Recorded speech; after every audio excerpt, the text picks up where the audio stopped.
Hello everyone, welcome to Crystal IQ Knowledge. इस video में हम पढ़ रहे हैं क्लास 11 पॉलिटिकल थ्योरी का चैप्टर 3 इक्वालिटी का पार्ट 2। तो पार्ट फर्स्ट में हमने कई सारी चीजें कवर की थी। ओके, तो वो प्लेलिस्ट में सेव है, आप देख सकते हो। हमने पहले इक्वालिटी का इंट्रोडक्शन जाना था कि इक्वालिटी इतनी इंपॉर्टेंट क्यों होती है, इक्वालिटी मैटर क्यों करती है हमारी लाइफ में, है ना? फिर हमने जो इनइक्वालिटीज़, ग्लोबल इनइक्वालिटीज़ देखी थी, एक तो होता है कि जो हमारे जो वर्ल्ड लेवल पे अलग-अलग कंट्रीज़ के बीच में बहुत ज़्यादा डिफरेंस देखने को मिलता है, कि देखो अफ्रीकन कंट्रीज़ हो गई, जो डेवलपिंग कंट्रीज़ हैं, कोलोनाइज़्ड कंट्रीज़ हैं, है ना?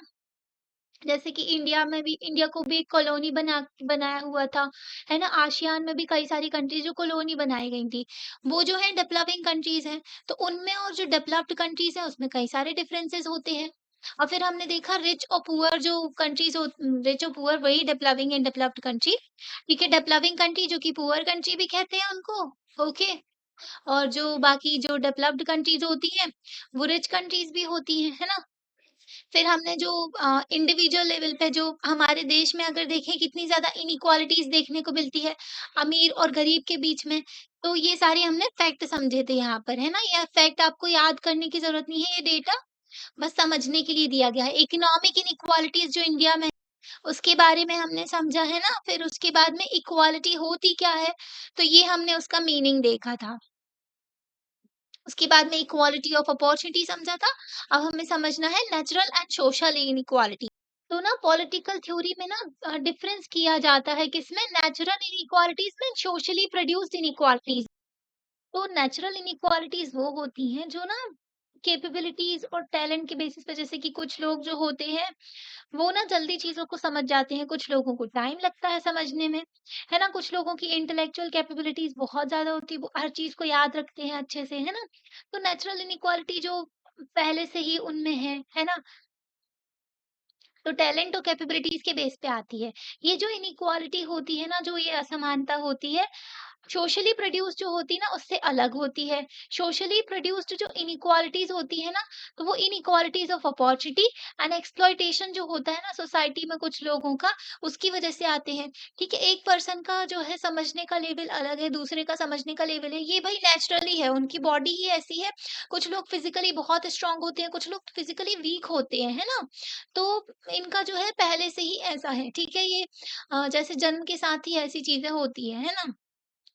तो कुछ लोग जो है फिजिकली पहले से ही जो डिफरेंटली एबल्ड होते हैं, है ना? तो वो नेचुरल इनइक्वालिटी होती है, जो असमानता पहले से ही एग्जिस्ट करती है। पर सोसाइटी ने जो नेचुरल इनइक्वाल जो सोसाइटी के द्वारा जो इनइक्वालिटीज क्रिएट किए जाती ना, तो वो सोशली प्रोड्यूस्ड इनइक्वालिटीज अलग होती हैं। वो क्यों आती? क्योंकि इक्वालिटी ऑफ अपॉर्चुनिटी नहीं है, वहां पर इनइक्वालिटी ऑफ अपॉर्चुनिटी है, मतलब कि प्रॉपर एजुकेशन नहीं मिल रहा है किसी बच्चे को, प्रॉपर उसको हेल्थ की सर्विस नहीं मिल रही है, तो वही कहाँ वो स्टैंड कर पाएगा उस बच्चे के साथ में, जिसको प्रॉपर एजुकेशन मिल रही है, उसको प्रॉपर हेल्थ की सर्विसेज मिल रही है, उसके पास में प्रॉपर फूड है ना? उसके पास में शेल्टर है। तो एक रिच बच्चा और पुअर बच्चा कैसे जो उनको कंपेयर कर सकते हो? तो इनको इनइक्वालिटीज ऑफ अपॉर्चुनिटी है इनके पास में, ठीक है?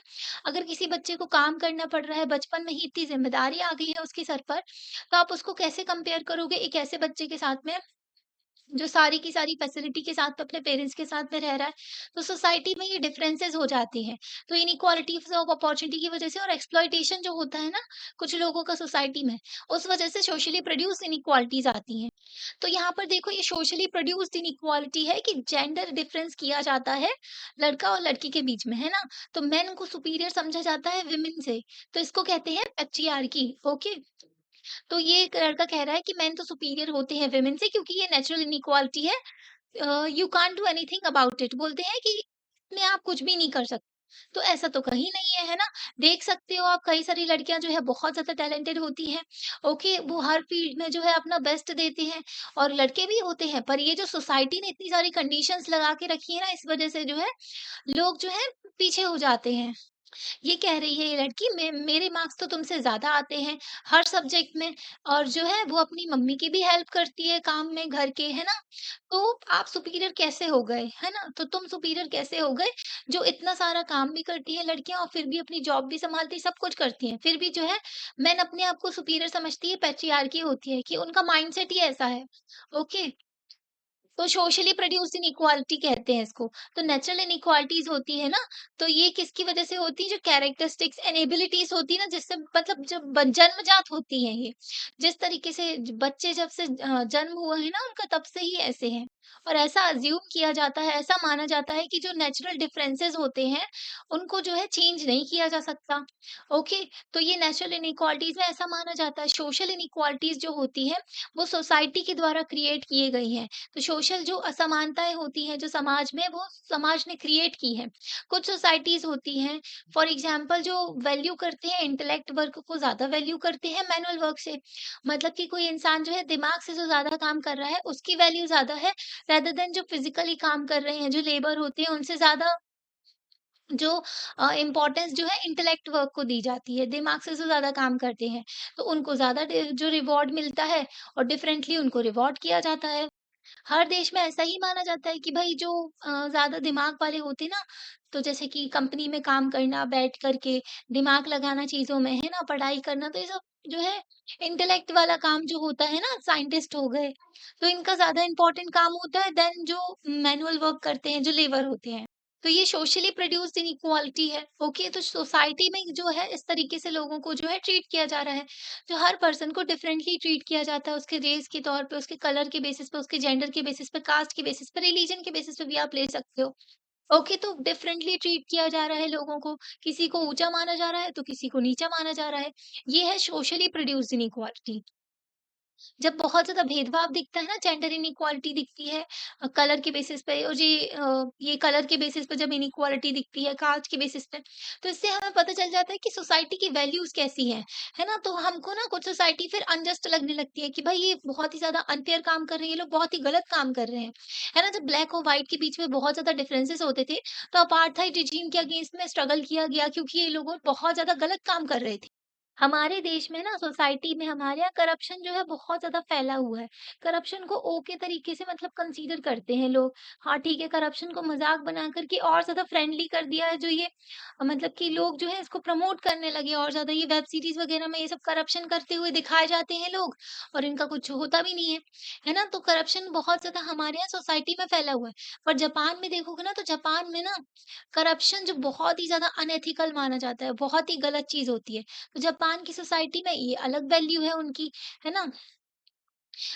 हमारे यहाँ इसलिए भी फैला हुआ है कि लोग जो है बिल्कुल, हाँ, ठीक है, मतलब ऐसा उनका बिहेवियर हो गया है कि हाँ, ठीक है, पैसे दे के काम करवा लो, बल्कि ये गलत चीज़ होती है बहुत ज़्यादा, है ना? पर जापान में इसको अनएथिकल माना जाता है। जापान में ना लोग बहुत ज़्यादा डिसिप्लिन्ड लाइफ़ जीते हैं, है ना? वो लोग जो है बहुत ही अच्छे से अपना बहुत ज़्यादा काम भी करते हैं, और ओके, तो उनकी वैल्यूज़ अलग है सोसाइटी की। है ना? पर ये जो जेंडर के बेसिस पे जो भेदभाव किया जाता है ना, कलर के बेसिस पे, ये वर्ल्ड लेवल पे भी देखने को मिल जाता है। जब हम नेचुरल इनइक्वालिटीज़ और सोशल इनइक्वालिटीज़ में डिफरेंस देख लेते हैं ना, तो हमको समझ में आने लगता है कि कौन-सी एक्सेप्टेबल है और कौन-सी अनफेयर इनइक्वालिटीज़ है सोसाइटी में।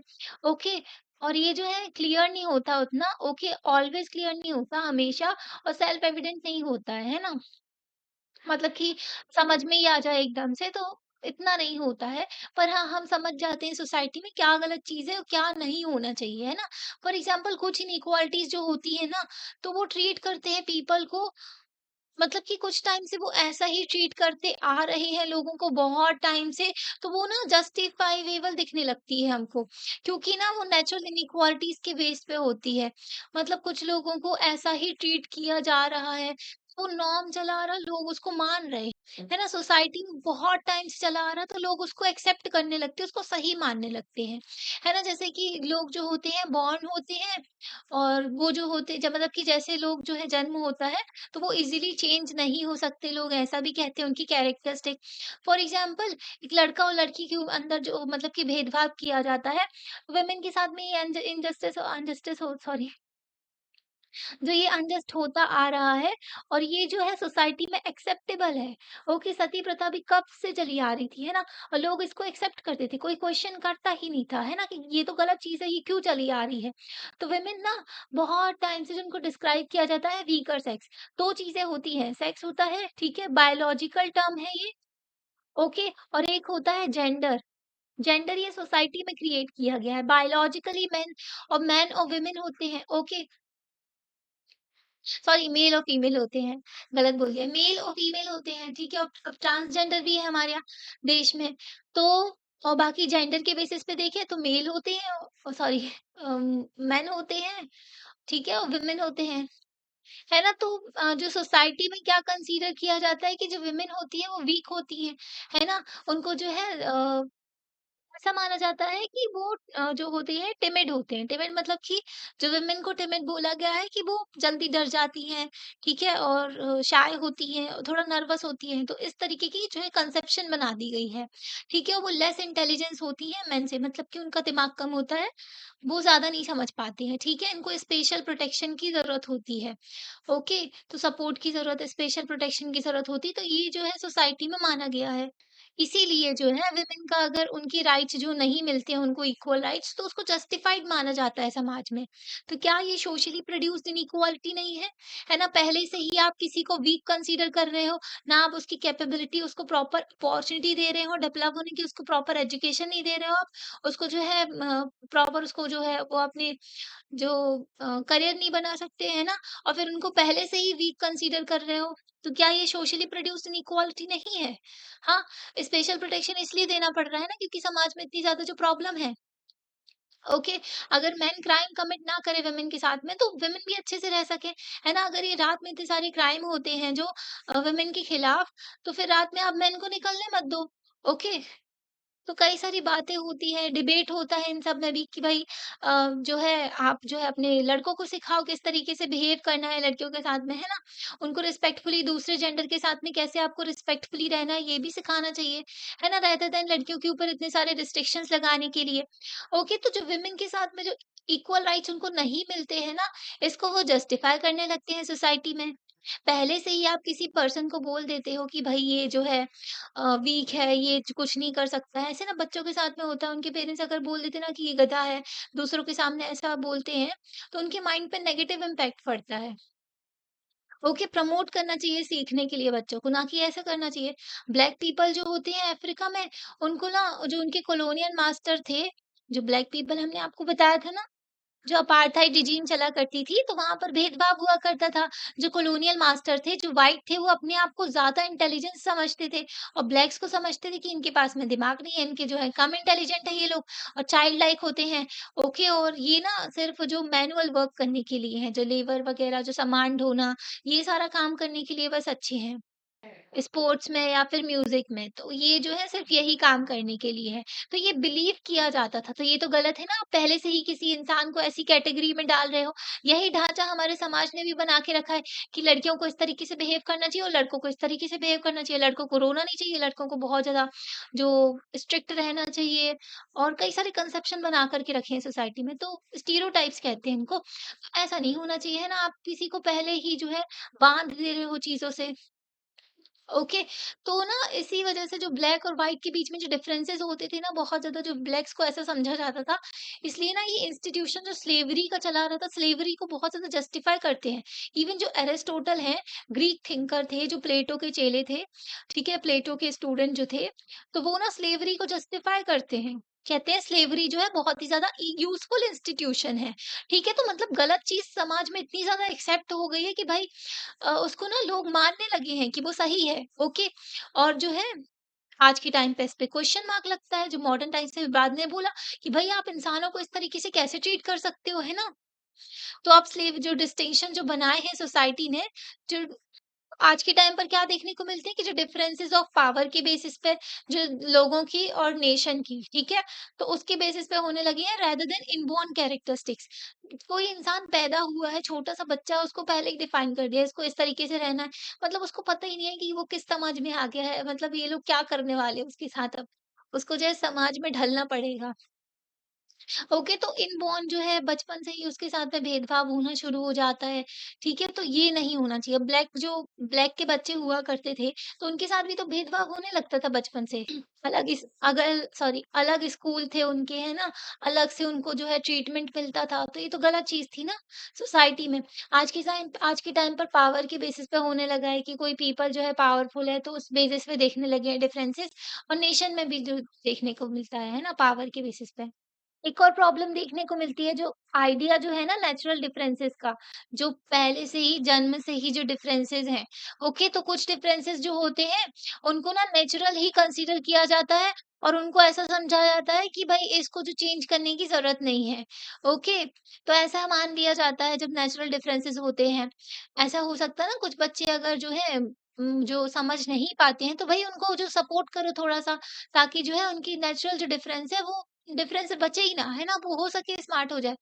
ओके, मतलब कि जो कुछ बच्चे होते हैं ना जिनको प्रॉब्लम होती है पढ़ने में, लिखने में, डायलेक्सिया कहते हैं ना, डायलेक्सिया होता है, समझ नहीं पाते हैं अक्षरों को, तो अगर उनको सपोर्ट करो तो वो ठीक हो जाता है, ऐसा कुछ भी नहीं होता है। तो नेचुरल डिफरेंसेस जो है खत्म भी हो सकते हैं।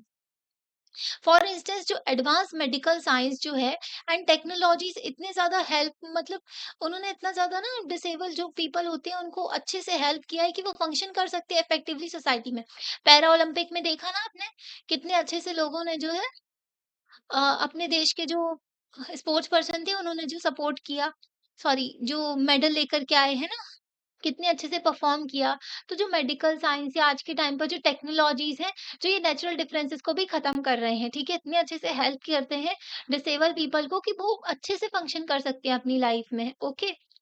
श्रीकांत जो मूवी है, श्रीकांत बोला, उनके बारे में भी आपने देखा होगा। उन्होंने प्रॉपर पढ़ाई की ना, उनको प्रॉपर चीज़ें मिल गई तो उनको सपोर्ट प्रोवाइड करो, सब कुछ हर कोई इंसान सब कुछ कर सकता है फिर। आज के टाइम पर कंप्यूटर्स हैं जो कि ब्लाइंड पीपल को हेल्प करते हैं, है ना? व्हीलचेयर हो गई, ठीक है? और आर्टिफिशियल लिम्ब्स आते हैं, जो कि ना जो फिज़िकल डिसेबिलिटी होती है, तो वो लोग जैसे कि हाथ लगा दिया जाता है, पैर लगा देते हैं, आर्टिफिशियल जो लिम्ब्स होते हैं ना, तो फिर वो लोग अच्छे से फंक्शन कर पाते हैं, ओके? और जैसे कि लोग जो है चेंज भी हो जाते हैं कॉस्मेटिक सर्जरी के थ्रू। ओके, तो कई सारी चीजें हैं जो डेवलप हो चुकी हैं हमारी सोसाइटी में, साइंस ने बहुत हेल्प किया है इसमें। जो फेमस फिजिसिस्ट थे, ठीक है, स्टीफन हॉकिंस, आपने इनके बारे में जानते ही होंगे, है ना? तो ये जो है हार्डली मूव भी नहीं कर पाते थे और बोल भी नहीं पाते थे, पर फिर भी इन्होंने साइंस में बहुत ही बड़ा कंट्रीब्यूशन दिया है ना। इनकी व्हीलचेयर उस तरीके से बना दी गई थी, इनसे बोलते भी नहीं बनता था, फिर भी इन्होंने इतनी सारी थ्योरीज दी।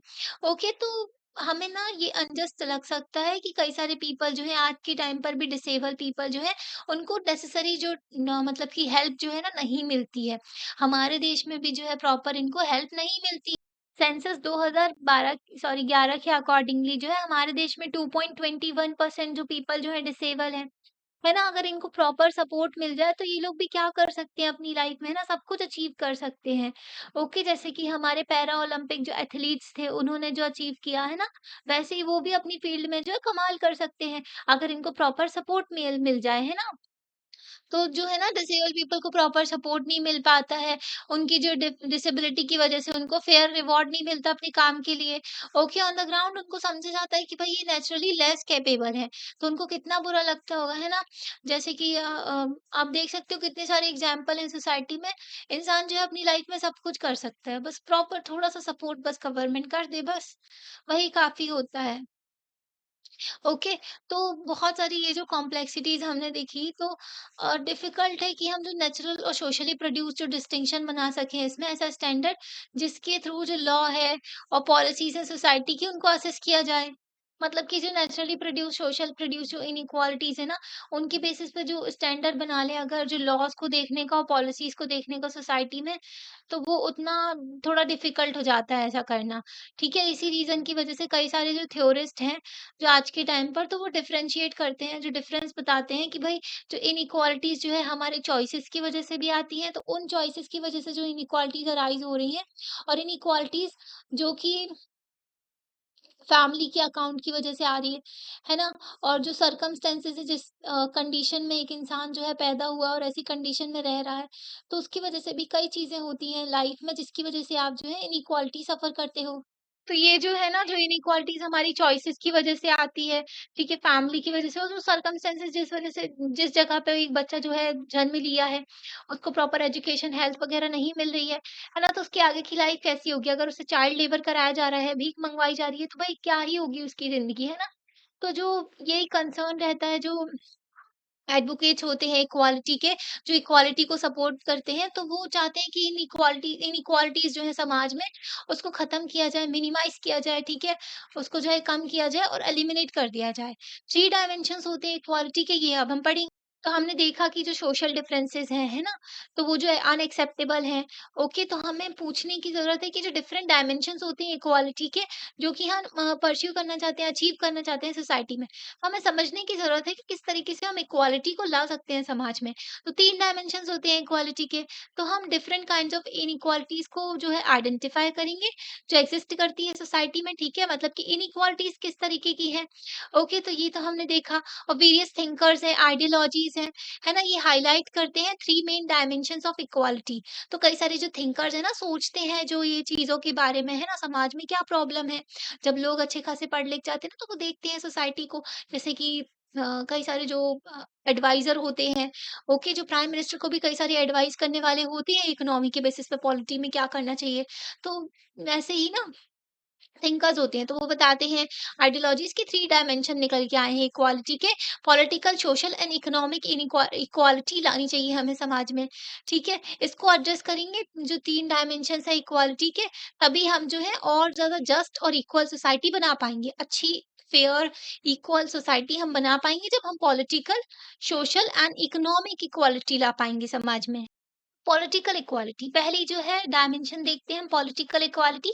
तो एक डेमोक्रेटिक सोसाइटी में जहाँ पर डेमोक्रेसी होती है, तो वहाँ पर पॉलिटिकल इक्वालिटी है, उसमें नॉर्मली क्या इंक्लूड किया जाता है, equal citizenship to all members of the state.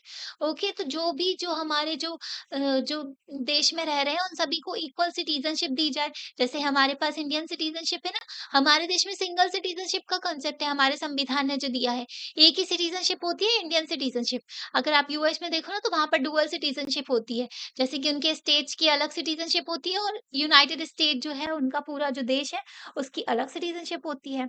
Okay, तो डेमोक्रेटिक सोसाइटी में सभी लोगों को इक्वल सिटीजनशिप मिलनी चाहिए। जब आप सिटीजनशिप वाला चैप्टर पढ़ोगे, तो आप समझ पाओगे इक्वल सिटीजनशिप जो है, कुछ बेसिक राइट्स भी लेकर के आते हैं। जैसे कि आप सिटीजन हो देश के, आप वोट देने का अधिकार रखते हो। हमारे कॉन्स्टिट्यूशन में कौन से आर्टिकल में है वोट देने का अधिकार? आर्टिकल 326 में। ओके, ये कॉन्स्टिट्यूशनल राइट है, ना कि एक फंडामेंटल राइट। ओके, वोट देना आपका फंडामेंटल राइट नहीं है, ये आपका कॉन्स्टिट्यूशनल राइट है। ये जो है आपको संविधान ने दिया है। इसलिए कुछ लोग जो जेल में रहते हैं ना, उनको वोट देने का अधिकार नहीं होता है। Okay, freedom of speech and expression का अधिकार मिलता है लोगों को, जो आपको बोलने का अधिकार मिलता है ना? मूवमेंट का, आप अपने देश में कहीं भी ट्रैवल कर सकते हो। ओके, एसोसिएशन फॉर्म करने का, आप एक ग्रुप वगैरह एसोसिएशन फॉर्म कर सकते हो। फ्रीडम ऑफ बिलीफ, आप जो मानते हो जिस रिलीजन को, तो उसको मान सकते हो, है ना? हमारे देश में भी है। Freedom of speech and expression article 19 का फर्स्ट का ए है। ओके, राइट टू वोट हमने बता दिया आपको। फ्रीडम ऑफ मूवमेंट जो है, देखो, आर्टिकल 19 के फर्स्ट में कई सारे राइट्स दिए गए। ए जो है बात करता है स्पीच एंड एक्सप्रेशन की। ओके, बी बात करता है एसोसिएशन फॉर्म कर सकते हो आप, असेंबली बना सकते हो, ठीक है? सॉरी सॉरी, ये जो है सी में आता है। बी में आता है कि आप पीसफुली असेंबल हो सकते हो विदाउट आर्म्स, मतलब कि राइट टू प्रोटेस्ट का अधिकार दिया हुआ है आर्टिकल 19 के फर्स्ट के। तो ये जो है आर्टिकल सी में आता है, सॉरी, आर्टिकल 19 के सी में क्या आता है कि आप असेंबली फॉर्म कर सकते हो, एसोसिएशन फॉर्म कर सकते हो, यूनियन फॉर्म कर सकते हो। डी में आता है मूवमेंट का राइट, कि आप अपने पूरे देश में कहीं भी घूम सकते हो, ठीक है। ई में आता है क्या, कि आप कहीं भी जाकर के बस सकते हो, कहीं भी आप रह सकते हो, रेसिडेंट्स का राइट आता है। एफ जो है डिलीट कर दिया गया था, राइट टू प्रॉपर्टी था, वो हटा दिया गया, क्योंकि प्रॉपर्टी को फंडामेंटल राइट नहीं बना सकते, क्योंकि देश में डेवलपमेंट के काम नहीं हो पा रहे थे, है ना? लैंड की ज़रूरत होती है और फंडामेंटल राइट था, तो लोग कोर्ट में पहुँच जाते थे लेकर के कि भई हमारी ज़मीन ले ली गवर्नमेंट ने। इसलिए फंडामेंटल राइट टू प्रॉपर्टी को 44th कॉन्स्टिट्यूशनल अमेंडमेंट किया गया था 1978 में। इसको जो है एक लीगल राइट बना दिया गया था, ये फंडामेंटल राइट नहीं रहा। एफ के बाद में जी में आता है कि कोई भी प्रोफेशन आप फॉलो कर सकते हो देश में। और फिर आर्टिकल 19 के फर्स्ट, सॉरी, आर्टिकल 19 के सेकंड में आता है रीज़नेबल रिस्ट्रिक्शन। ओके, तो इतना समझ गए? ये जो राइट्स हैं, इनको ना बहुत ही ज़्यादा नेसेसरी राइट समझा जाता है, जो कि सिटीज़न को दिखा देते हैं कि भाई वो डेवलप कर सके अपने आप को। ओके, पार्टिसिपेट कर सकते हैं in the affairs of the state, मतलब कि आप स्टेट के अफेयर्स में पार्टिसिपेट कर सको। आपको वोट देने का अधिकार है, आप अपनी गवर्नमेंट जो है, जो लोग हैं आपके रिप्रेजेंटेटिव, उनको चूज कर रहे हो। आपको स्पीच एंड एक्सप्रेशन का अधिकार है, भाई आप उनको क्रिटिसाइज कर सकते हो। आपको मूवमेंट का अधिकार है, आप एसोसिएशन फॉर्म कर सकते हो, गवर्नमेंट के खिलाफ भी फॉर्म कर सकते हो। आपको अपने रिलीजन, आपके बिलीफ को मानने का अधिकार दिया गया है। ओके, बट ये जो है ना, ये लीगल राइट्स होते हैं जो गारंटी किए हैं कॉन्स्टिट्यूशन ने एंड लॉ ने। ओके, तो कॉन्स्टिट्यूशन में जो कॉन्स्टिट्यूशनल राइट दिए जाते हैं, कानून के थ्रू दिए जाते हैं, वो लीगल राइट्स होते हैं। जैसे कि प्रॉपर्टी जो है आज के टाइम पर एक लीगल राइट बन गया है। कॉन्स्टिट्यूशनल राइट का एग्जांपल ले सकते हो आप, राइट टू वोट है आर्टिकल 326 में। ओके, और वैसे ही ना एक और राइट होता है, लीगल राइट हो गया, कॉन्स्टिट्यूशनल राइट और फंडामेंटल राइट होते हैं, जिनका अगर वॉयलेशन होता है तो भाई आप डायरेक्टली सुप्रीम कोर्ट और हाई कोर्ट में जा सकते हो।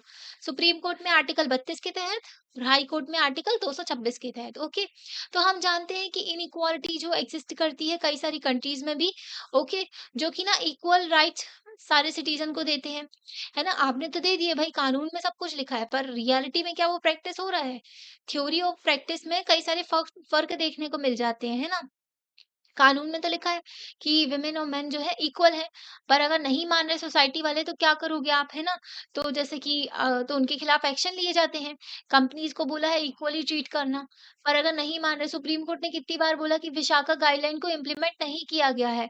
जो protection of women from sexual offence act है, तो उसको इम्प्लीमेंट नहीं किया जा रहा है प्रॉपर से, है ना? तो देखा जाता है कई सारी कंपनीज़ इंटरनल कमिटी बनाने की बात करते हैं, अगर वुमेन के साथ में कोई भी बदतमीज़ी होती है किसी ऑर्गनाइज़ेशन में तो, है ना? पर कई सारी कंपनीज़ हैं इम्प्लीमेंट नहीं करती हैं। तो वही देखने को मिलता है, इक्वल राइट्स तो दिया है, पर ये जो है इनइक्वालिटी फिर भी एक्सिस्ट करती है सोसाइटी में। ये जो इनइक्वालिटीज़ हैं, ये किस वजह से आती हैं? क्योंकि रिसोर्सेज़ एंड अपॉर्च्युनिटीज़ जो हैं, अवेलेबल जो है सिटीज़न को सोशल एंड इकोनॉमिक स्फीयर में, वो जो है प्रॉपर नहीं है। मतलब कि प्रॉपर रिसोर्सेज नहीं है और प्रॉपर अपॉर्चुनिटी नहीं दी जा रही है लोगों को सोशल एंड इकोनॉमिक स्फीयर में। इस वजह से जो है इनइक्वालिटी आ रही है समाज में।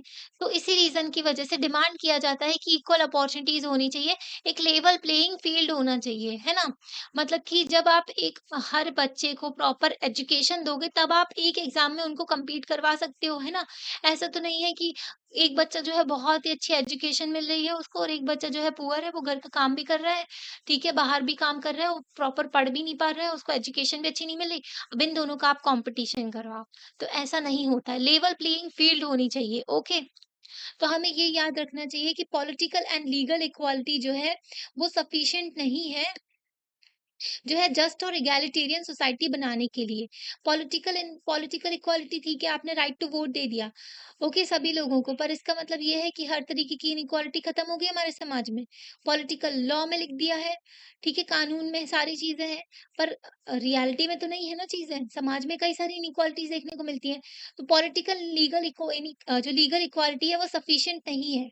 तो पॉलिटिकल लीगल के साथ में सोशल इक्वालिटी भी होनी चाहिए समाज में, तभी जो है इगैलिटेरियन सोसाइटी बन पाएगी। ठीक है? तो ये भी बहुत इम्पोर्टेंट होता है। ओके, अब देखते हैं सोशल इक्वालिटी। पॉलिटिकल इक्वालिटी जो है इक्वालिटी बिफोर लॉ की बात करते हैं और ये जो है फर्स्ट स्टेप होता है इक्वालिटी प्रोवाइड करने के लिए, supplemented by equality of opportunity. ठीक है? तो ना बी आर अम्बेडकर जी ने भी पहले बात की थी कि पॉलिटिकल इक्वालिटी पहले तो कानून में आप लिख दो कि भाई समाज में सभी लोग इक्वल हैं, ठीक है, किसी के साथ में भी भेदभाव नहीं करना है, रिजर्वेशन की पॉलिसी प्रोवाइड की गई। Okay, reservation SC ST community को। ओके, तो पहली बात तो ये कर दी, पॉलिटिकल इक्वालिटी हो गई, इक्वालिटी बिफोर लॉ, हर एक पर्सन जो है इक्वल है in the eyes of the laws. First step तो हो गया। अब इसको आपको सप्लीमेंट करना होगा इक्वालिटी ऑफ अपॉर्चुनिटी के थ्रू, मतलब कि हर एक इंसान को आपको ऐसी जो है प्रॉपर कंडीशन देनी पड़ेगी कि भाई जो है उनको लेवल प्लेइंग फील्ड प्रोवाइड करो, तब जाके उनका कॉम्पीट करवाओ, है ना? तो जब फॉर्मर जो मतलब कि पॉलिटिकल इक्वालिटी जो है जरूरी है ताकि हम रिमूव कर सकें लीगल हर्डल्स। तो लीगल हर्डल्स पहले नहीं आएँगी, जो लीगल जो चीज़ें हैं, कानून में तो ऐसी चीज़ें ना लिखी हों कि भेदभाव की चीज़ें लिखी हुई, पहली चीज़ ये हट गई, ओके। अगर लीगल हर्डल्स होती तो जो एक्सक्लूड कर देते लोगों को, जो है अलग कर देते from the voice in government, तो गवर्नमेंट से ही लोग अलग हो गए। ओके, जैसे कि पहले ब्लैक पीपल को अलग कर दिया गया था व्हाइट्स ने। ओके, पहले तो उनकी लीगल हर्डल थी, तो लीगल हर्डल को पहले हटाया गया, कॉन्स्टिट्यूशन में सभी लोगों को इक्वल रखा गया। ओके, तो उनको ना डिनाई कर दिया जाता है कि सोशल गुड जो है प्रॉपर उनको जो चीज़ें मिलनी चाहिए वो भी नहीं मिलती हैं। तो इक्वालिटी को अगर आपको लाना है समाज में, तो जो डिफरेंट पीपल अलग-अलग ग्रुप और कम्युनिटी से बिलॉन्ग करते हैं उनको फेयर एंड इक्वल चांस देना होगा। ओके, अलग-अलग कम्युनिटी से अलग-अलग सेक्शन में जो सोसाइटी में जो बिलॉन्ग करते हैं लोग, तो उन सभी को फेयर एंड इक्वल चांस देना होगा कि वो compete कर पाएँ गुड्स एंड अपॉर्च्युनिटी के लिए। आपने दोनों बच्चों को प्रॉपर एजुकेशन दे दी, है ना? फिर वो compete करें तो वो सही है ना? तो यही चीज़ है कि वो इक्वल चांस दो दोनों को। ठीक है? तो ज़रूरी है कि हम जो है मिनिमाइज़ करें जो सोशल एंड इकोनॉमिक इनइक्वालिटीज़ आती हैं एंड गारंटी करें उनको मिनिमम कंडीशन ऑफ लाइफ जो मेंबर्स हैं ना सोसाइटी के। तो सोशल एंड इनइक्वालिटीज़ हैं और ये जो इकोनॉमिक इनइक्वालिटीज़ हैं उनको ख़त्म करो, ठीक है? उनको कम करो, minimum condition of life provide करो जो मेंबर्स हैं सोसाइटी के। Okay, proper health care services दो उनको, ठीक है? प्रॉपर अपॉर्च्युनिटी दो ताकि उनको जो है अच्छी एजुकेशन मिल सके। आप देख लो गवर्नमेंट एजुकेशन जो है प्रॉपर नहीं दी जाती है छोटे बच्चों को। ओके, उनको जो है एलिमेंट्री एजुकेशन ही जब उनकी नींव कमज़ोर रहेगी तो वो आगे चल के कितनी प्रॉब्लम क्रिएट होंगी, है ना? उनको प्रॉपर जो है गवर्नमेंट जो है हॉस्पिटल होते हैं प्रॉपर जो फैसिलिटीज़ अवेलेबल नहीं होती है। रूरल एरियाज़ में तो हॉस्पिटल ही नहीं होते भाई, है ना? तो हॉस्पिटल हो भी तो जो डॉक्टर हैं वो नहीं रहते भाई, डॉक्टर साहब तो अपने प्राइवेट क्लिनिक में बैठे रहते हैं, है ना? तो एडिक्वेट नरिशमेंट मिल सके उनको भाई, खाना तो दो ढंग का, है ना? इसलिए मिड डे मील स्कीम लाई गई थी कि भाई बच्चों को प्रॉपर जो है जो खाना मिल सके। ओके, स्कूल में तो और जो मिनिमम वेजेस हो अगर कोई इंसान काम कर रहा है तो एक मिनिमम वेजेस तो दो उसको, है ना? तो ये बेसिक कंडीशन होती है कि भाई आप एजुकेशन दो प्रॉपर, ठीक है? उनको हेल्थ की सर्विस दो, एक उनको खाना तो मिल सके, मिनिमम वेजेस दो उनको। ओके, तो ये चीज़ें बेसिक होती हैं, ये हर एक मेंबर को सोसाइटी के मिलना चाहिए। तो एब्सेंस ऑफ ये फैसिलिटीज़ नहीं रहती हैं। आप देखो एक गरीब परिवार के लोग भी होते हैं, तो वो चाहते हैं कि उनके बच्चे को अच्छी एजुकेशन मिले, तो महँगे प्राइवेट स्कूल में पढ़ाना प्रेफ़र करते हैं। वो गवर्नमेंट स्कूल में देखो तो कंडीशन अच्छी नहीं रहती है, है ना? कई सारे गवर्नमेंट स्कूल ऐसा नहीं है कि सारे बुरे हैं, कुछ अच्छे भी हैं।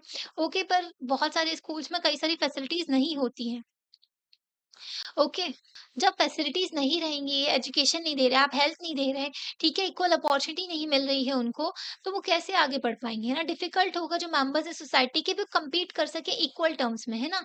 जब equality of opportunity does not exist, जब इक्वालिटी ऑफ अपॉर्च्युनिटी ही नहीं है, तो ये थ्रेट है कि भाई टैलेंट भी वेस्ट हो जाता है सोसाइटी में। ओके, कई सारे बच्चे बहुत अच्छे होते हैं स्पोर्ट्स में, पर हमारे देश में टैलेंट वेस्ट हो जाता है क्योंकि पॉलिटिक्स सब खा जाती है ना? करप्शन सब कुछ खा जाता है हमारे देश में। अब फूड सिक्योरिटी के थ्रू भाई इतना अच्छा अनाज वगैरह सब कुछ दिया जाता है, पर जो लोग अच्छी खासी जो कमा रहे हैं, खा रहे हैं, वो तक गरीबों का खाना ले लेते हैं। ये तो गलत बात है ना, जो गरीबी रेखा का कार्ड बनवा लेते हैं लोग और गलत काम करते हैं, है ना? तो ऐसा नहीं करना चाहिए। ओके, और जो टैलेंट होता है वो भी वेस्ट होता है हमारे समाज में जब प्रॉपर उनको अपॉर्च्युनिटी नहीं मिलती है ना? एक बच्चा जो है पढ़ाई में अच्छा है पर उसकी पढ़ाई छुड़वा दी गई क्योंकि जो है उनकी फैमिली में प्रॉब्लम है भाई, उसको सपोर्ट करना है अपने माँ-बाप को, है ना? तो अगर थोड़ा-सा गवर्नमेंट सपोर्ट कर दे इन बच्चों को तो ये तो आगे बढ़ सकते हैं, है ना? बाद में भी सपोर्ट कर दे अगर बाद में भी वो अपनी पढ़ाई जो कंटिन्यू करना चाहें तो वो भी अच्छी चीज़ होती है ना? तो इंडिया में ना स्पेशल प्रॉब्लम देखने को मिलती है इक्वालिटी ऑफ अपॉर्च्युनिटीज़ में, not just lack of facility तो है, ठीक है? मतलब कि फैसिलिटीज़ तो नहीं मिलती हैं लोगों को, बट कुछ जो होते हैं कस्टम्स होते हैं जो कि प्रिवेल कर रहे हैं सोसाइटी में different parts of the country में और डिफरेंट ग्रुप्स में। फॉर एग्जांपल आप देखो ठीक है, लैक ऑफ फैसिलिटी भी नहीं है भाई, फैसिलिटीज़ तो आप बात ही छोड़ो, ऐसे कस्टम है हमारे समाज में कि जो है वुमेन जो है उनको इक्वल राइट्स नहीं मिल रहा है। ठीक है, इनहेरिटेंस का।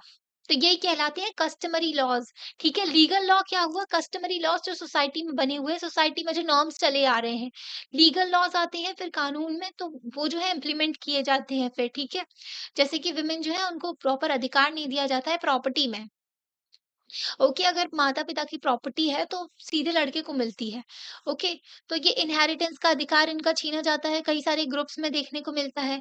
ओके, और सोशल प्रोहिबिशन होता है कि भाई ये जो है कुछ एक्टिविटीज़ में काम नहीं कर सकते। पहले ही आपने डिसाइड कर दिया कि वुमेन ये नहीं कर सकती। भई उनको काम करने तो दो, आप बाद में डिसाइड करते रहना ये। जैसे कि वुमेन्स को साइंस फील्ड नहीं लेने दिया जाता है। ओके, लड़कियाँ अगर पढ़ना भी चाहें तो उनको नहीं पढ़ाया जाता है, भई छुड़वा देते, बोलते शादी करवा दो, एक ज़िम्मेदारी खत्म।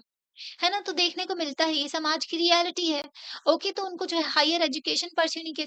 आप कई सारी जगह देख सकते हो कि विमेन जो है 22 की हुई लड़की शादी करवा दे। ये जो है बहुत ही ज़्यादा देखने को मिलता है। इवन 18 जो एज है उसको बोला जा रहा है कि 21 कर दो। 21 ईयर्स में एटलीस्ट एक इंसान जो है अपनी ग्रेजुएशन तो कंप्लीट कर ले। ग्रेजुएशन हो सकता है, ग्रेजुएशन के बाद आप जो है गवर्नमेंट एग्ज़ाम के फॉर्म भर सकते हो, आप आगे की एजुकेशन ले सकते हो, आप किसी कंपनी में जॉब भी कर सकते हो। तो अगर ग्रेजुएशन कंप्लीट हो जाएगी तो इकोनॉमिक जो फाइनेंशियल इंडिपेंडेंस भी आ जाएगी अगर वुमेन काम करने लगेंगी तो, है ना? तो ये बोला जा रहा है कि इनकी एज बढ़ा दी जाए। ओके, उत्तराखंड ने शायद तक बढ़ा भी दी है। उत्तराखंड ने नहीं, हिमाचल प्रदेश ने। हिमाचल प्रदेश ने जो है वुमेन्स की एज जो है 18 थी वो 21 कर दी है। ओके, स्टेट्स भी अपनी पर्टिकुलर जो स्टेट में अपना कानून बना सकते हैं ना, ये भी हमने देखा था, लेजिस्लेटिव पावर होती है स्टेट की। तो स्टेट का भी जो है सिग्निफिकेंट रोल होता है ऐसे मैटर्स में जब वुमेन को डिस्करेज किया जा रहा है तो भाई आप स्कॉलरशिप प्रोवाइड कर दो, है ना? उनको सपोर्ट प्रोवाइड करो, एज बढ़ा दो मैरिज की, ठीक है? चाइल्ड लेबर नहीं होना चाहिए, चाइल्ड मैरिज नहीं होनी चाहिए। ओके, गवर्नमेंट स्कूल में जो है प्रॉपर एजुकेशन प्रोवाइड करो, आप स्कॉलरशिप दो बच्चों को। तो स्टेट का रोल आता है इसमें। तो इनको ना ऐसी पॉलिसीज़ बनानी चाहिए कि डिस्क्रिमिनेशन ना हो, लड़कियों के साथ में हैरेसमेंट ना हो वुमेन का पब्लिक प्लेसेस में। हमने आपको बताया था पॉश एक्ट है, protection of women from sexual harassment act, ठीक है? और शी बॉक्स भी है, जिसमें जो है कंप्लेंट डाल सकती हैं वुमेन अगर उनके साथ में कुछ भी ऐसा होता है, ठीक है? नेशनल कमीशन फॉर वुमेन है, जो कि इनकी चीज़ों को देखते हैं, इनके पास में कंप्लेंट कर सकते हो आप, आपके साथ कुछ भी गलत होता है तो, ठीक है? तो ये हमारे देश में कई सारे लॉज़ हैं, कानून हैं। ओके, कुछ कमीशन बनाए गए हैं। ओके, तो वुमेन का जो पब्लिक प्लेसेस में जो उनके साथ में गलत चीज़ें हो जाती हैं, अगर वो काम करती हैं, तो देखोगे ना आप हर जगह कहीं न कहीं खतरा देखने को मिलता ही है। तो समाज में लोग सही नहीं है, जो माँ-बाप को अपने बच्चों को समझाना चाहिए, दोनों बच्चों को इक्वली ट्रीट करना चाहिए, दोनों को समझाना चाहिए भई कि जो अपोज़िट जेंडर है उसकी रिस्पेक्ट कैसे करना है ना? उनको जो है प्रॉपर शिक्षा देनी चाहिए माँ-बाप को। ओके, अपने बच्चों को। तो इनको जो है वुमेन्स को आप प्रॉपर इंसेंटिव प्रोवाइड कर सकते हो ओपन इनके एजुकेशन के लिए। ओके, कुछ प्रोफ़ेशन जो है वुमेन के और मतलब कि सपोर्ट प्रोवाइड कर सकते हो आप, दूसरे मेजर्स भी ले सकते हो, है ना? जैसे कि हेल्थ में कुछ फैसिलिटी प्रोवाइड कर दो सभी लोगों के लिए, है ना? और जो एजुकेशन में फ्री में पैसे बाँटना कोई सॉल्यूशन नहीं है, ओके? जो पैसे बाँटते हैं ना ये लोग, ये कोई सॉल्यूशन नहीं है। आप एजुकेशन प्रोवाइड करो ढंग की, उनको जो है सपोर्ट प्रोवाइड करो, ओके? तो ये सब सही रहता है। एजुकेशन में, हेल्थ में स्किल्स प्रोवाइड करो, ये सही रहता है। जो सेल्फ हेल्प ग्रुप है वुमेन्स के, उनको सपोर्ट प्रोवाइड कर दो आप। बट कुछ जो सोशल ग्रुप होते हैं और इंडिविजुअल्स होते हैं, वो रोल प्ले कर सकते हैं रेज़ करने के लिए अवेयरनेस। आप जो है आप भी अवेयरनेस रेज़ कर सकते हो, लोगों को समझा सकते हो, है ना? कि ये गलत चीज़ होती है। सपोर्ट कर सकते हैं अपने जो सपोर्ट कर सकते हो, who want to exercise their rights, जो अपने अधिकारों को जो एक्सरसाइज़ करना चाहते हैं, जो उनको अधिकार दिए गए हैं कि भई उनको अपने अधिकारों का पता चलेगा, तभी तो वो जो अपने अधिकारों का फ़ायदा उठा पाएँगे। ओके, गवर्नमेंट का रोल है कि गवर्नमेंट सपोर्ट प्रोवाइड करेगी। अगर गवर्नमेंट की पॉलिसीज़ लोगों को ना पता हो तो फिर? तो सबको पता होना चाहिए ना, जब लोग जानेंगे, पढ़ेंगे, समझेंगे। आपको ये चीज़ें पता चाहिए सॉरी पता चली तो आप अपने घर में बता सकते हो, अपने छोटे भाई-बहनों को बता सकते हो कि भई इक्वली ट्रीट करना चाहिए, है ना, लड़का-लड़की को समाज में और रिस्पेक्ट के साथ में किसी के साथ में पहले से ही जो ये नॉर्म्स में नहीं अटैच करना चाहिए कि ऐसा करना चाहिए, वैसा करना चाहिए, है ना? हर एक इंसान को अपनी लाइफ़ जीने का अधिकार होता है।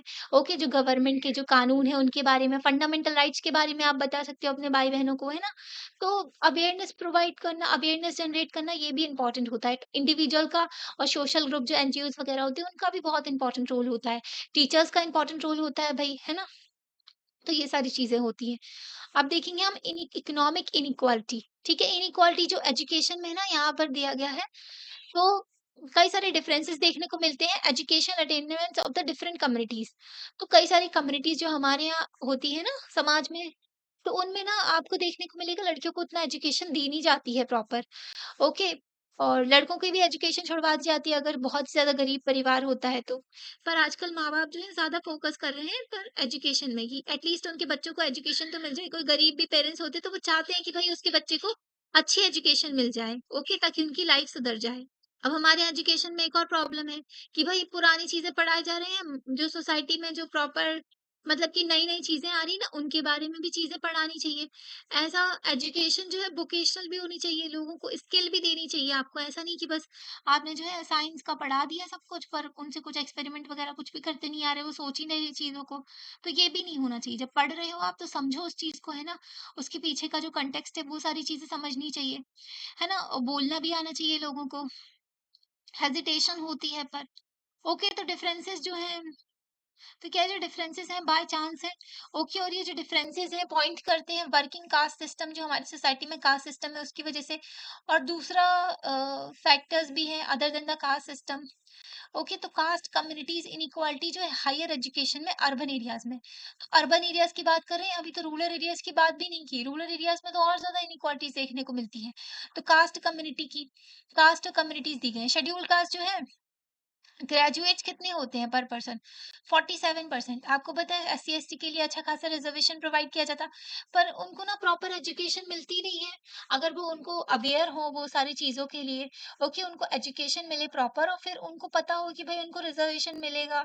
ओके, तो जैसे कि कई सारे लोग होते हैं उनको नहीं पता रहता है, जब उनको पता रहेगा तो भाई अवेयरनेस होगी तो वो भी पढ़ पाएंगे आगे, है ना? कुछ लोग तो जानबूझ के भी पढ़ाई छोड़ देते हैं। अब डिफरेंट चीज़ें होती हैं, कंडीशंस होती हैं। मुस्लिम जो है 61 है पर 1000, ओके, जो ग्रेजुएट्स हैं। हिंदू ओबीसी 86, शेड्यूल ट्राइब जो है 1090 की, क्रिश्चियन जो है 237, सिख हो गए 250, हिंदू अपर कास्ट 253 और दूसरे रिलीजन हो गए। तो ऑल इंडिया अगर एवरेज देखें तो पर 1000 में 155 लोग जो है ग्रेजुएट्स हैं। ओके, तो नेशनल सैंपल सर्वे जो ऑफिस है, नेशनल सैंपल सर्वे ऑर्गेनाइजेशन है, ये जो है सर्वे कंडक्ट करवाते हैं। 55th राउंड जो था 99, ये तो पुराना डेटा है बहुत ज्यादा। अभी लेटेस्ट का भी 2018-19 का भी है ना, वो वाला आप डेटा देख सकते हो। नेशनल फैमिली हेल्थ सर्वे का डेटा आता है, ठीक है? नेशनल फैमिली हेल्थ सर्वे, इसका डेटा होता है, अच्छा खासा डेटा देते हैं ये। ओके, बताते हैं कि हमारे देश में कंडीशन कैसी है। हमें तो ऐसा लगता है कि भाई गवर्नमेंट को एजुकेशन वगैरह इन सब चीज़ों पे, हेल्थ पे बहुत ज़्यादा फोकस करना चाहिए। हर एक डेवलप्ड कंट्री है ना, अगर आपको एक डेवलप्ड कंट्री बनना है, ठीक है, हर एक इंसान जो है उसको प्रॉपर आप एजुकेशन दो, ठीक है? एजुकेशन में गवर्नमेंट का रोल बहुत ज़्यादा होना चाहिए, ठीक है? हेल्थ में बहुत ज़्यादा होना चाहिए। आज के टाइम पर हमारे देश में देखो ये दोनों बहुत बड़े बिज़नेस बन चुके हैं। एजुकेशन में कोचिंग क्लासेस जो हो गए, प्राइवेट एजुकेशन हो गई, ये बहुत बड़ा जो है बहुत ज़्यादा फीस लेते हैं बच्चों से पढ़ाने की। और हेल्थ भी वो देख लो तो भाई बहुत ही ज़्यादा महँगी है। ओके, पर गवर्नमेंट भी इनिशिएटिव ले रहे हैं, पर उनको थोड़ा ज़्यादा स्पेंडिंग करनी चाहिए कि ये जो है बिज़नेस ना बने। ओके, अब इकोनॉमिक इनइक्वालिटी देखते हैं हम, इक्वालिटी देखते हैं। तो सिंपलेस्ट लेवल पे अगर देखें हम कहें इकोनॉमिक इनइक्वालिटी, जो इकोनॉमी के बेसिस पे असमानता होती है ना, एग्ज़िस्ट करती है सोसाइटी में। अगर कोई डिफरेंस, बहुत सा डिफरेंस देखने को मिलता है वेल्थ में, प्रॉपर्टी में और इनकम जो 2 लोगों की है, 2 डिफरेंट क्लासेस हैं उनमें। ठीक है? कोई ये है जो बहुत ही ज़्यादा अमीर है, वो वेस्ट कर रहे हैं सारे रिसोर्सेज़ को। कोई इंसान है कि भई उसको 2 वक़्त का खाना भी नहीं मिल रहा, है ना? वो लेबर है, वो मज़दूरी कर रहे हैं दिन भर और उनको प्रॉपर वेजेस भी नहीं मिल रही हैं। ओके, तो एक वे होता है मेजर करने के लिए जो डिग्री ऑफ इकोनॉमिक इनइक्वालिटी, जब सोसाइटी में ना हम मेजर करते हैं relative difference between richest and poorest. तो रिच रिच लोगों में और पुअर लोगों में जब हम डिफरेंस देखते हैं तो इसमें हम देख पाते हैं कि इकोनॉमिक इनइक्वालिटी कितनी है हमारे समाज में। और एक दूसरा एस्टिमेट होता है कि हम देख सकते हैं कि भाई कितने लोग जो है बिलो पॉवर्टी लाइन रहते हैं। मतलब कि एक लाइन बना देते हैं, इससे कम अगर कोई कमा रहा है तो वो बिलो पॉवर्टी लाइन हो गया, वो गरीबी रेखा के नीचे आ जाते हैं। कार्ड भी बनता है लोगों को गरीबी रेखा का। Of course absolute equality of wealth and income has probably never exist in society. तो कभी भी एब्सोल्यूट इक्वालिटी ऑफ वेल्थ, मतलब कि हर एक इंसान के पास में इक्वल पैसा होना, तो ये और इक्वल इनकम होना, ये तो नहीं हो सकता है ना, क्योंकि कुछ लोग जो है टैलेंट उनके पास में ज्यादा होता है, कुछ लोग जो होते हैं मेहनत ज्यादा करते हैं, इसलिए उनको ज्यादा मिलता है। कुछ लोग जो होते हैं मेहनत कम करते हैं तो उनको कम मिलता है। अब एक पर्सन है जो कि कलेक्टर बनने के लिए आईएएस की तैयारी कर रहा है, एक पर्सन जो है नॉर्मल जॉब की बस तैयारी कर रहे हैं। तो जो जितनी मेहनत करेगा उसको उतना मिलेगा, है ना? तो एब्सोल्यूट इक्वालिटी तो पॉसिबल नहीं है वेल्थ और इनकम की। ओके, पर हाँ, ऐसा भी नहीं होना चाहिए कि बहुत ही ज़्यादा गैप देखने को मिल रहा है आपको, कुछ लोगों को बहुत ही ज़्यादा प्रॉब्लम फेस करनी पड़ रही है सोसाइटी में। ज़्यादातर डेमोक्रेसी ना ट्राई करती है कि भाई इक्वल अपॉर्च्युनिटीज़ मिले लोगों को। तो ये सही होता है कि आप इक्वल अपॉर्चुनिटी प्रोवाइड प्रोवाइड कर दो लोगों को, फिर वो अपनी लाइफ को लीड करेंगे, है ना? तो एटलीस्ट उनको जो है बेसिक चीजें प्रोवाइड कर दो। फिर जिसके पास में टैलेंट होगा, डिटर्मिनेशन होगा, वो प्रूव कर लेंगे अपनी कंडीशन को। कई लोग जो होते हैं गरीब भी होते हैं, फिर भी वो पढ़ाई के दम पर जो है अपनी कंडीशन इंप्रूव कर लेते हैं। हमारे अब्दुल कलाम सर जो हो गए, है ना? अपने जो प्रेसिडेंट थे, फॉर्मर प्रेसिडेंट, उनकी कहानी सुनो आप, वो न्यूज़पेपर में बेचा करते थे, एक मछुआरे फैमिली से बिलॉन्ग करते थे, फिर भी जो है देश के प्रेसिडेंट बने आखिरी में, है ना? हर एक इंसान उनकी रिस्पेक्ट करता है। तो कई सारे एग्जाम्पल देखने को मिलते हैं हमको सोसाइटी में, जो कि अपनी कंडीशन को, जैसे कि बी आर अम्बेडकर हो गए, है ना? वो उनके साथ में थी, बहुत ज्यादा भेदभाव हुआ, पर उन्होंने अच्छे से पढ़ाई की। ओके, उनको सपोर्ट मिला, जैसे कि उनको स्कॉलरशिप मिल गई, तो वो उन्होंने और अच्छे से पढ़ाई किया। Father of the Indian constitution जाने जाते हैं वो। जब इक्वल जो अपॉर्चुनिटी मिल जाती है ना, तो इनइक्वालिटीज जो होती है ना, एग्जिस्ट करती है इंडिविजुअल्स के बीच में, पर उनकी जो पॉसिबिलिटी होती है ना improving ones position in society with sufficient effort, तो मतलब कि इनइक्वालिटीज फिर भी एग्जिस्ट करती है। जब इक्वालिटी ऑफ अपॉर्चुनिटी मिल जाएगी ना, तो कंडीशन इंप्रूव करने के चांसेस जो है वो बढ़ जाएंगे सोसाइटी में। ओके, जो किसी एक पर्सन की जो मतलब कि लोगों की पोजीशन इंप्रूव हो सकती है सोसाइटी में, थोड़ा वो एफर्ट डाले तो। ओके, तो इनइक्वालिटीज कम हो जाती है सोसाइटी में ऐसे में। तो अभी यहाँ पर देखो, यहाँ पर ये विमेन जो है उनको अलाउ कर देना चाहिए कि वो ज्वाइन कर सके combat unit of army and जो हाईएस्ट पोजीशन में जा सके, है ना? तो हमारे यहाँ भी वही डिमांड की जाती है कि विमेन जो है उनको अलाउ करो आप जो है। ओके, हमारे यहाँ जो अलाउ नहीं किया जाता था विमेन्स को कॉम्बैट रोल में, ठीक है, लड़ाई झगड़ा जब होता ना देश के दूसरे आर्मी के साथ में, तो उनको भी अलाउ करो। तो ये बात कही जाती है, हाईएस्ट पोजीशन में उनको अलाउ करो कि वो भी आर्मी की हाईएस्ट पोजीशन तक कुछ पहुंच सके, है ना? जैसे कि पहले जो है फाइटर प्लेन्स नहीं उड़ा सकते थे, पर अवनी चतुर्वेदी ना उनका नाम है, तो वो उन्होंने फर्स्ट जो विमेन बनी कि उन्होंने जो फाइटर जेट्स उड़ाए। तो कई सारी जो है एग्जाम्पल सेट करती हैं लड़कियां। ओके, पहली बात तो भाई रोल मॉडल नहीं होता ना, तो लोग डरते हैं फील्ड में आने से। फैमिली का सपोर्ट नहीं होता है, फिर फैमिली का सपोर्ट भी नहीं, तो फिर उनको एजुकेशन नहीं मिलेगी, प्रॉपर सपोर्ट नहीं मिलना, तो फिर प्रेशर की वजह से, फैमिली प्रेशर की वजह से लड़कियां शादी करके फिर हाउस वाइफ ही बन जाती हैं, है ना? तो ये भी देखने को मिलता है समाज में। फिर वो लोग भी जो है, वो भी ये जो विमेन ही जो है वो ही फिर इनइक्वालिटी को प्रमोट करती है समाज में, ये भी होता है। तो कई सारे डायमेंशन देखने को मिलते हैं। ओके, पर दूसरे देशों में देखो ना अलाउ रहता है वहां पर विमेन जो है कॉम्बैट रोल में। रेशियल इनइक्वालिटी जो है यूएस में बहुत ही ज्यादा थी पहले। ओके, ब्लैक और व्हाइट्स के बीच में बहुत ज्यादा डिफरेंस देखने को मिलता था, तो वहीं का ये पिक्चर दी गई है। ओके, कार्टून दिया गया है। अभी देखो इनइक्वालिटीज जो ना एकदम घुसी हुई है सोसाइटी में, तो वो जो है मतलब उनको टच भी नहीं किया गया है बहुत टाइम से, बहुत जनरेशन से जो इनइक्वालिटी एग्जिस्ट करती आ रही। जैसे कि जो कास्ट के बेसिस पे भेदभाव होता था हमारे समाज में, जेंडर के बेसिस पे हो रहा था, इतने टाइम से होता आ रहा था, उसके पहले लोगों ने नहीं बोला कुछ भी। हाँ, कई जनरेशन तक होता आया है ना। तो ये बहुत ही ज्यादा डेंजरस हो जाता है सोसाइटी के लिए। जैसे ब्लैक और व्हाइट के बीच में डिफरेंसेस चले आ रहे थे यूएस में, तो कई जनरेशन तक वो चले आ रहे थे, तो बहुत ज़्यादा डेंजरस सिचुएशन हो जाती है सोसाइटी के लिए वो। ठीक है, अगर सोसाइटी जो है कुछ क्लासेस जो होते हैं पीपल के, वो एन्जॉय करते हैं, अच्छी सारा पैसा होता है कुछ लोगों के पास में, बहुत सारी पावर होती है, ओके, तो बहुत जनरेशन तक ये चला आता है। तो ऐसे में क्या होता है, सोसाइटी डिवाइडेड हो जाती है दो क्लासेस के बीच में, जो कि पहले से पुअर है, जनरेशन मतलब ओवर जनरेशन। ठीक है, तो कुछ तो हो गए बहुत ही ज्यादा अमीर हो गए, कुछ जो हो गए बहुत ही ज्यादा गरीब हो गए, ठीक है, कुछ रिच हो गए और कुछ पुअर हो गए। तो डिवीजन क्रिएट हो जाता है। ओके, तो क्लास डिफरेंसेस जो है ना उसकी वजह से जो है नाराजगी भी हो जाती है और वायलेंस भी आता है। जब बहुत ज्यादा इनइक्वालिटीज बढ़ जाती है ना, उसकी वजह से फिर दंगे वंगे भी होने लगते हैं, है ना? इनइक्वालिटी ही जो है कॉज रहा है हर जगह रेवोल्यूशन का।